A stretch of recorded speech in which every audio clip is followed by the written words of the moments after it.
Let me introduce you to Great Mother's helpers, her servants of creation, the elemental kingdom. We have heard of the references made to the elements in many ways all over the globe as earth, air, water, fire, and ether.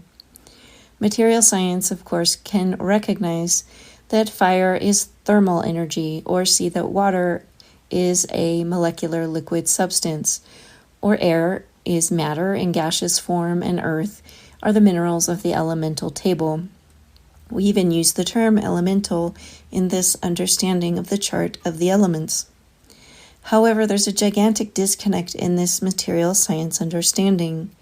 This disconnect is the idea that there is inert or dead matter, and then organic matter that has some life impulse and also sentient beings, and that they're all different things.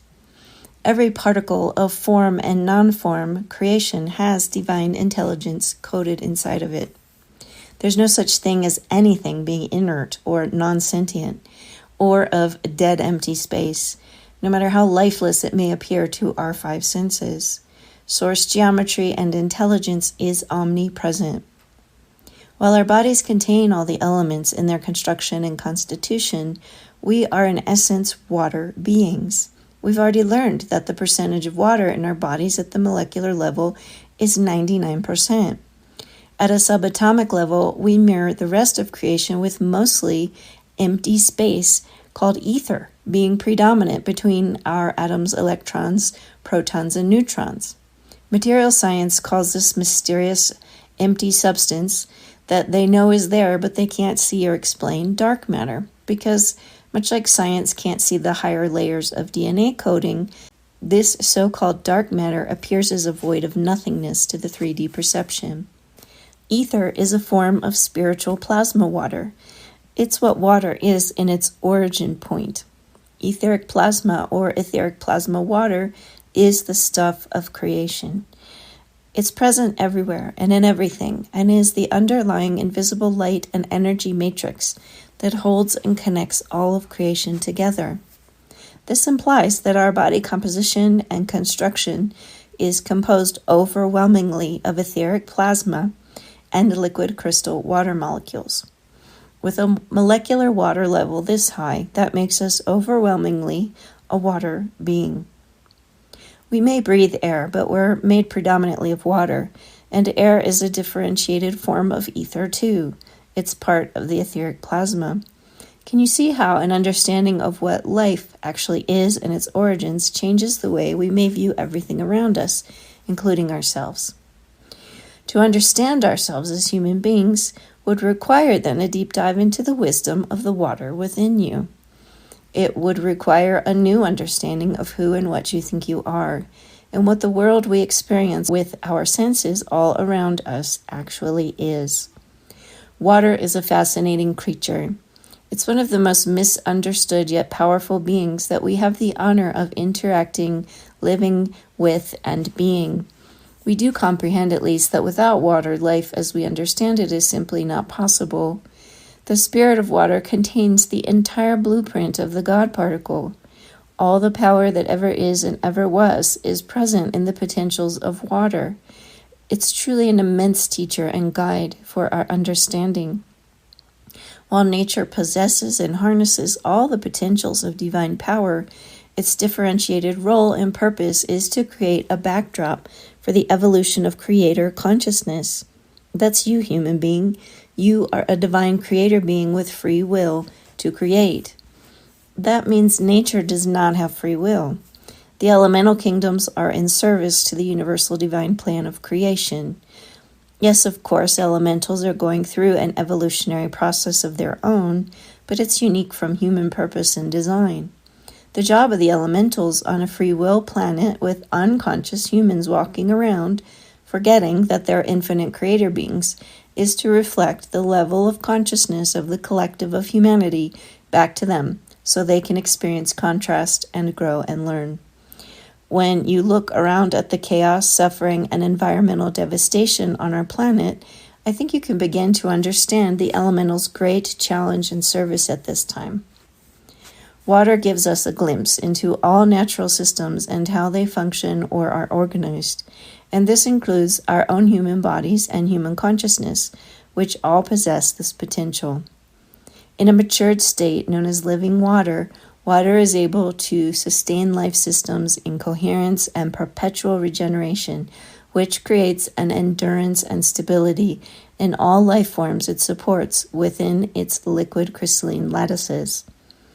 The complexity increases as water ascends into higher organizational structures. This nesting lattice builds a stronger and perpetually regenerative foundation for the expansion and sustenance of complex morphogenic fields. These are the biolight fields around all form matter objects. Yours is called an aura, but rocks and trees have one too.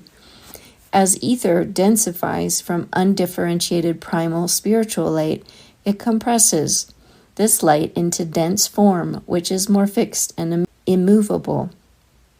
This density level would be what we experience in material science's set of rules, laws, and maxims. This tightness is rigid and inflexible.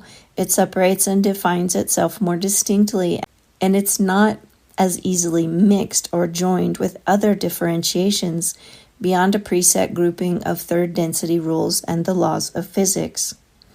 As matter is raised vibrationally from this densification into higher frequency and coherence, it displays higher possibility, function, and potential. It moves towards its original undifferentiated state as plasma ether, where it becomes fully flexible, yet retains immense levels of coherence and sacred geometric structure to facilitate greater capabilities. This is what material science would term an anomaly in 3D. That's matter not following the rules of 3D physics. The water, for example, now having matured into a higher, more coherent state, displays characteristics that appear rather miraculous, yet incongruous with what is seen in material science dynamics. It defies the limitations of material physics and takes on new potential to organize and sustain higher life processes. This is when water's quantum nature begins to show itself. This is how it can levitate or quantum tunnel or form a strong enough matrix to hold up Jesus as he walks on it. This would explain how physical matter would move from a physical system of matter that displays death and survival of the fittest rigidity and suddenly is able to provide the organization for perpetual regeneration of biolife without end.